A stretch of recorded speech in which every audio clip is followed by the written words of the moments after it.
bonus Nosh. That's a good way to start this.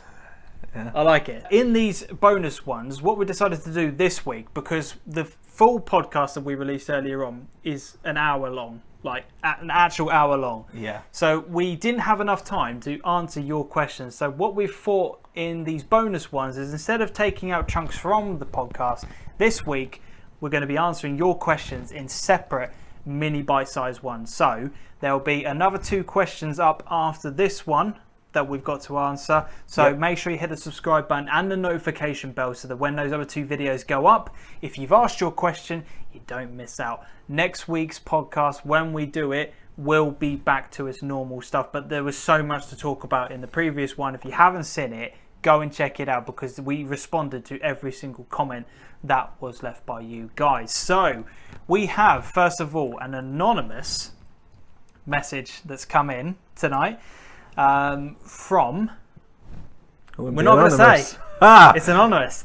So what does the question say, Okay, Adam? so the topic is the value of the repetition of tactics rather than coaches thinking they have to reinvent the wheel every session.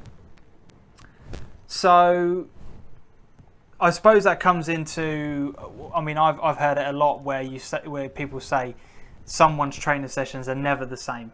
Yep. There's always something different going on in training sessions. Where do you stand on this? Because as a player, I can imagine I'd get very bored of doing the same thing over and over again, and doing something different might be quite nice. I don't know. I think that every coach needs to have, I'm a firm believer in a plan A and a plan B. Right. Okay. You can't just train one way, because one way won't fit all. But you do not need to coach your team the ability to play 10 different tactics. Like, you watch the Premier League and that now, like, teams have their way that they play, and I think it's important to instill that methodology in players. Know your core way of playing, know that way, and know that you've got the players that suit the formation and the tactics the best and how it works. Get that going, but have an alternative so you can approach a game in a different way. This is not Football Manager. This is not, I'm going to buy every single player that looks incredibly good, every wonder kid, get them in the door, and then we'll find all the different formations that we can fit with all the variations. I think it's about knowing your tactic, knowing how you want to play, and just getting your players to fit into it. And knowing what you've got to rotate around it. Yeah. I think it depends on what point a manager is coming into a club. For me, I kind of look at it as in, when you are initially coming into the club, you have to work with what you've got.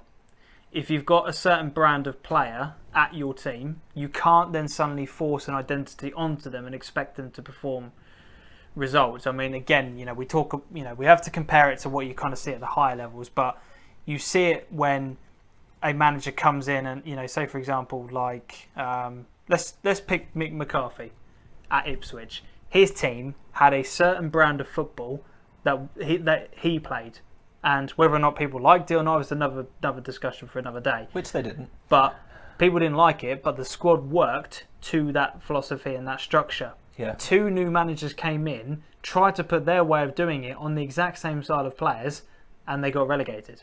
So I think as a manager, to begin with, you are the one that has to be adaptable and not, and go in with, just having that versatility about you, but rather than having your own identity. Because to some extent, though, isn't this question about having a coach that, like, is prepared to stick with what they believe in, rather than every single time you pick up a loss saying, I need to go to a 4-4-2 this week. Oh, we lost again. Okay, I need to, go to a 5-3-2 then, because I need another man back. But is it chopping and changing constantly? What's the famous saying though? The definition of insanity is doing the same thing again and again and expecting different results. Surely it will get to a point where you just go, do you know what? This is not working with these set of players. Yeah. We've got to try something different here. And I think that's when having somebody in the club who is prepared to shake things up and do things a bit differently from time to time may work. Okay. Do you see? Yeah, I get that. Do you see where? Yeah. It's an interesting question. I don't think every training session can use the same tactics, because you've got to be prepared for something different. You'll play teams of different standards and different levels throughout a season, just because of cup competitions and stuff, and you can't be expected to use the same stuff over and over again. But I make a joke about Football Manager, I really do. But when you on that game, when you play it, if you try and move your team to a different formation, they won't have it. They won't have it because they'll have a wobbly, because the tactical familiarity is low. You can only train them really well on one or two formations. But the opposite then can be said. From your perspective, you see people like Pep Guardiola will not change. No, he has his way of playing. He makes his very midfielders successful. Defenders to fit. Yeah, he has very. That's a very, very successful. I don't know. It's an interesting. It's an interesting question, to be honest. I don't really know how to.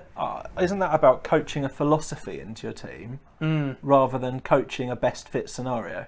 If you coach a philosophy and tactics into your team, the team will buy into it and then be able to play that way that you see as being I suppose successful. When you're kind of making up on the spot week on week, players will pick up on that. You look at Norwich. There's the confidence.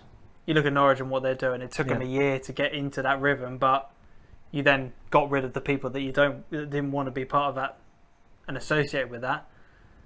And now look what's happened. I feel pretty strongly they could finish around 6th this year in the league. Bit of a stretch, but it's an interesting topic. I mean, what do you guys, what do you think about it? Have you got to be versatile as a manager, or have you got to have your one philosophy and that's how you stick with it? What are your thoughts? Let us know in the comments section. Be really interested to hear about that. That was a good question, though. I like that one.